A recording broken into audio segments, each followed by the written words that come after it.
Energy bills in the state of West Virginia, where Joe Manchin happens to be a senator, have been rising, skyrocketing, astronomical energy bills. Why? Well, it's because of the fact that the country overall is moving away from energy sources or fossil fuels like coal and moving toward renewable energy or natural gas. And that has caused a pretty terrible situation for the people of West Virginia, the so-called ratepayers, meaning the people who have to pay their energy bill. Now, the residential electricity rates of Ohio-based American Electric Power's West Virginia subsidiaries have risen 122% over the last 13 years, from an average of $62.46 per month in 2008 to $138.57 per month in 2021. Okay, so what's going on? Why is their energy bill going up so rapidly? Well, there have been regulations that force coal plants, for instance, to make some updates, for instance, that would lessen the amount of CO2 that's being outputted. Now, as America has largely transitioned away from coal-fired power, West Virginia has thrown its weight behind it. The state is the second largest coal producer in the country, and coal generates nearly 89% of its electricity compared to just 19% nationwide, a steep fall from 1990 when coal powered 52% of US electricity. So coal has actually become more expensive compared to other renewable energy sources or natural gas, for instance. And so the prices for coal have actually gone down. I'm sorry, the price for renewable energy has gone down. The price for coal has gone up, and that cost is transferred over to the people of West Virginia. So AEP's 3 coal-fired power plants in West Virginia are in need of $448 million worth of mandatory upgrades in order to remain federally compliant, causing electricity rates to increase by 3.3% starting in September of 2022. Now, these upgrades would allow the plants to stay open until 2040 rather than being shut down in 2028. Now, understand, it would actually be far cheaper for them to avoid doing those upgrades. Just let those coal power plants just shut down, while taking federal government incentives to switch over to other forms of energy, like renewable energy. But people like Joe Manchin don't want it. Sean O'Leary, a senior researcher at nonprofit and clean energy think tank Ohio River Valley Institute, told CNN the utilities could save ratepayers $317 million by retiring the coal plants in 2028, pointing to AEP's own data showing the cost to keep the plants open until 2040. So why don't they go in that direction? It's because there are local lawmakers in the state of West Virginia who want to keep the system going the way it is. And then of course you have people like Joe Manchin, who's literally personally invested in the coal industry. Last year alone, he made $500,000 off of Enersystems, a company he founded that his son is now in control of. He made $500 million off of that, $500,000 off of that last year alone. Yeah, so TYT showed that he's made over $5 million from that company alone, at a minimum. Okay, that's the ones we could track publicly. So he's got at least 5 million reasons to want to block the sensible way to go, and one that would actually save taxpayers money. Now, he claims that he wants to save taxpayers money. He says that all the time, never when Republicans are in charge, but when Democrats get in charge and all of a sudden you want to help anybody, all of a sudden he's really worried about the spending. But in this case, well, you're spending more to keep a dying industry afloat, even though it has higher prices. Doesn't make sense in any way, shape, or form until you find out both your contributions, political contributions, and your personal profits both come from coal. So I don't know a person more biased in America than Joe Manchin on this. And guys, have you seen in mainstream media coverage about the $5 million he's made off of his coal company? Nope. You've never seen that, right? You've never seen that in mainstream media. Isn't that a weird thing that they never bring up? Something that has got to be a fact. Guys, you know it in your personal life. If you made $5 million from something, you think it might affect you? Of course, you're human, it would affect you, right? And you ask mainstream media, they're like, no. Politicians are so honorable that $5 million in profits would never affect them. It's insane. That's not a factor. They don't think it's a relevant factor. That is absolutely insane. Last thing about that particular portion of it, Manchin says in a completely different clip that I saw, oh, well, let the markets do their work. And he's partly referring to what Anna just explained to you, that the prices are going up for coal and they're gonna go out of business anyway. Let me give you his quote actually, because I have that quote, it's telling. He says, the transition is already happening. So I'm not gonna sit back and let anyone accelerate whatever the market's changes are doing. Now, what? So hold on, the market is great when it's working to your advantage. But you reject the market or you try to slow down the direction the market's going in if it doesn't benefit you. That's exactly what he's saying there. Well, he's saying let the market do whatever it's doing and let's not accelerate it. But wait a minute, the market's not just acting on its own. Coal has subsidies. How is that part of the free market? Well, okay, then if it's part of the free market, why don't we give it to the renewable energies? Well, that's the thing you're holding up.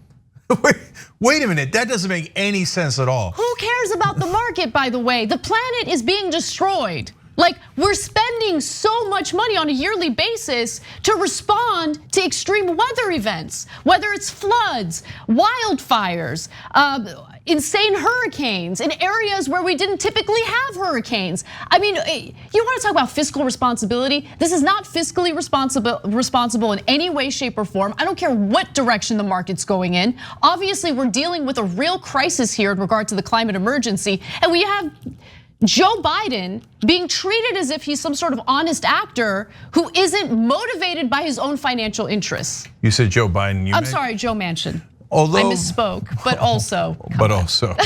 Yeah. Okay, so guys, when Louisiana gets hit with a giant hurricane, the people of Louisiana, in a very red state, have to pick up the bill. So, and the federal government, and hence all of us, have to pick up the bill. This isn't about how much things cost. This is about who pays them. And so Chevron, ExxonMobil, et cetera, and Manchin's coal company, they don't want to pay the bill. They want to take the profits home and they want to stick the taxpayers with the bill. That's what this is about. And we show it to you with every number, right? We show it to you with statistics. Here, well, we're gonna give you another one here about the percentage of people in coal. Like, oh my God, you think 97% of the people in West Virginia work in coal?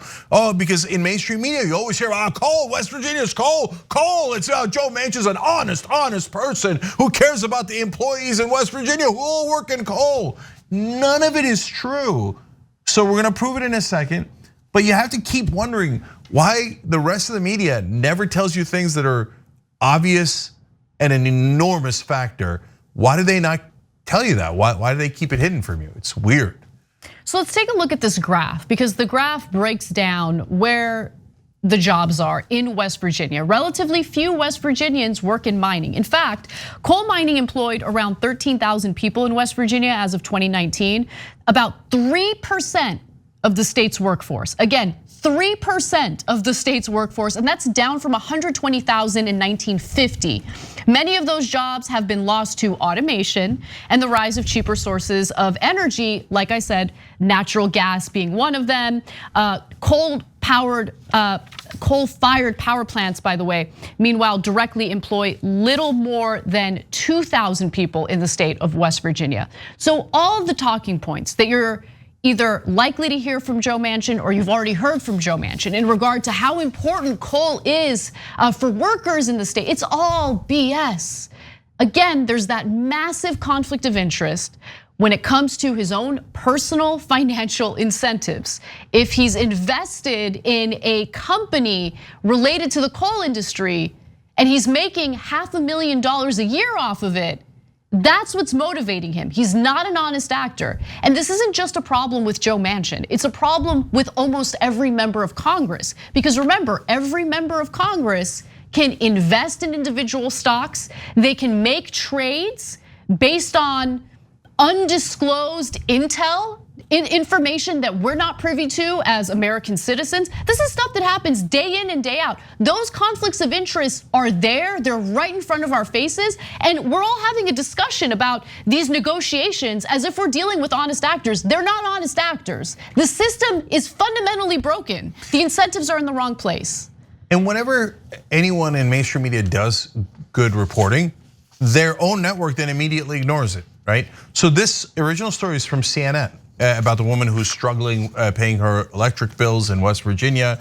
They included the graph, etc. But I'll give you more numbers on it. I mean, look, back in the old days, a lot of the jobs in West Virginia were coal.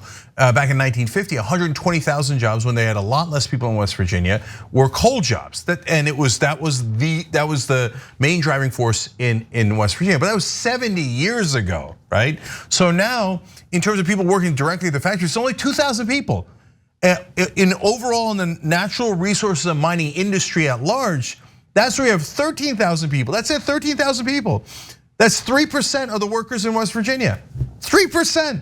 So now look, if CNN, every time they talk to Manchin, well, I think they just asked Bernie Sanders if he'd apologize to Manchin because he pointed out facts that are true. I mean, look at that insane frame. You're reading your own articles, right? If every time they talk to Manchin, they said, Senator Manchin, only 3% of the jobs in West Virginia are from coal, 97% is from other things. And this would actually reduce the amount of money that both the federal government pays and West Virginia pays. And it seems like you care more about the $5 million you just made from coal than you do the 3% of the workers of West Virginia. My God, that would change the entire dynamic. Just that one question, if you just asked it once, and then it would create a little storm, like, oh my God, a reporter asked a real question of someone in power.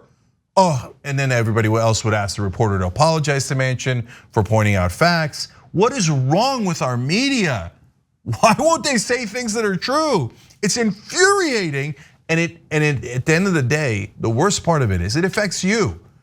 They then do propaganda. They move that bill from 6 trillion to 3.5 trillion, now 2 or maybe 1.5 trillion, or maybe not at all. Why? Because they never effectively called out Manchin for what he's actually doing. Thanks for watching the Young Turks, really appreciate it. Another way to show support is through YouTube memberships. You'll get to interact with us more. There's live chat emojis, badges. You've got emojis of me, Anna, John, JR. So those are super fun. But you also get playback of our exclusive member-only shows and specials right after they air. So all of that, all you gotta do is click that join button right underneath the video. Thank you.